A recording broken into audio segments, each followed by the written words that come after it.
मेहारगढ़ जोधपुर का किला एक चट्टानी पहाड़ी पर बना है जो आसपास के मैदान से 400 फीट ऊपर है और ऐसा लगता है कि यह परिदृश्य को नियंत्रित करता है और उसके साथ घुल मिल जाता है।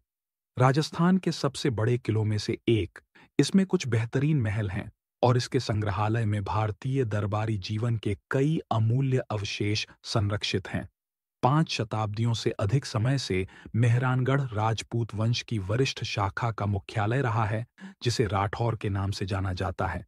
उनके कवियों के अनुसार इस वंश के शासक वंश ने पहले के समय में कन्नौज, जिसे उत्तर प्रदेश के रूप में जाना जाता है, को नियंत्रित किया था।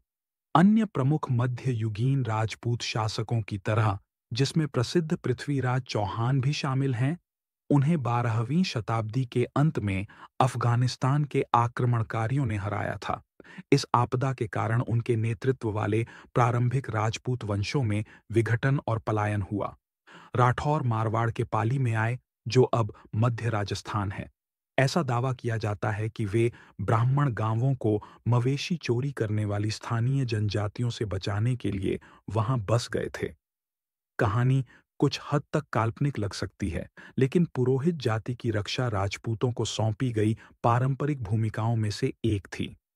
पाली में उनका कार्यक्षेत्र में उनकी बढ़ती शक्ति का आधार था। मारवाड़ में शासन करने वाले 12वें राठौर रावचूंडा, शासनकाल 1384 से 1401, ने मंडोर में अपनी राजधानी स्थापित की, जिसे उन्होंने दहेज के रूप में प्राप्त किया था।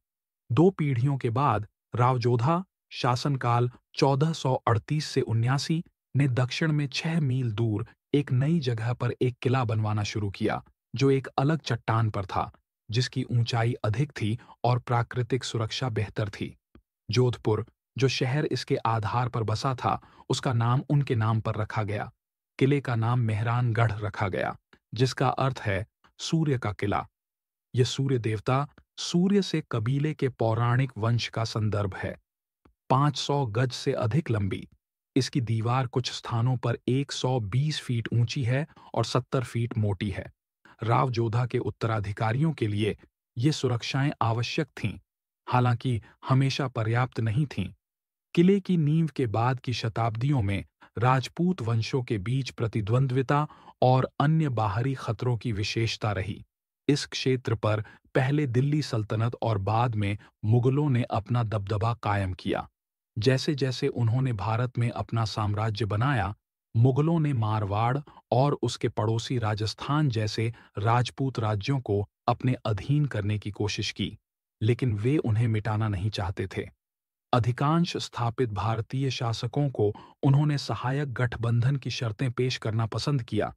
उन्होंने कहा कि साम्राज्य की सेवा करो और तुम अपनी पैतृक भूमि पर नियंत्रण बनाए रख सकते हो। 1581 और 1678 के बीच मारवाड़ में शासकों की 4 लगातार पीढ़ियों ने इस चुनौती को स्वीकार किया और वफादार सहयोगी और वास्तव में साम्राज्य के सामंती सरदार बन गए। लेकिन इस चरण से पहले और बाद के दशकों में मुगलों के साथ समझ टूट गई। जोधपुर शहर और किले पर कब्जा कर लिया गया और राठौरों को अपने ही राज्य में गुरिल्ला शैली के प्रतिरोध तक सीमित कर दिया गया। इससे भी स्थिति और खराब हो गई कि जयपुर और बीकानेर जैसे सीमावर्ती राजपूत राज्यों के साथ भी उनके संबंध अस्थिर रहे। उस अस्थिर समय में मेहरानगढ़ जैसा किला बहुत ताकत और प्रतिष्ठा की वस्तु था। आज के संदर्भ में यह एक विमानवाहक पोत के मालिक होने जैसा होगा। इसके उपयोग शायद कुछ ज्यादा ही विविध थे। यह सिर्फ एक सैन्य अड्डा नहीं था, बल्कि शासकों और उनकी पत्नियों के लिए एक महल भी था। कला, संगीत, साहित्य के संरक्षण का केंद्र था और अपने कई मंदिरों और तीर्थ स्थलों के साथ यह पूजा का स्थान भी था। ये विविध उपयोग अंदर की कई इमारतों में परिलक्षित होते हैं। राठौर वंश के वर्तमान मुखिया और किले के संरक्षक महाराजा गज सिंह द्वितीय ने इमारतों को संरक्षित किया है और अपने पूर्ववर्तियों के जीवन के रिकॉर्ड के रूप में संग्रहालय विकसित किया है। उनके पूर्वजों ने मारवाड़ राज्य पर शासन किया और कई पीढ़ियों तक इस वास्तुशिल्प खजाने का निर्माण किया, और यह सुनिश्चित करना उनका कर्तव्य है कि उनकी विरासत को बनाए रखा जाए और समझा जाए।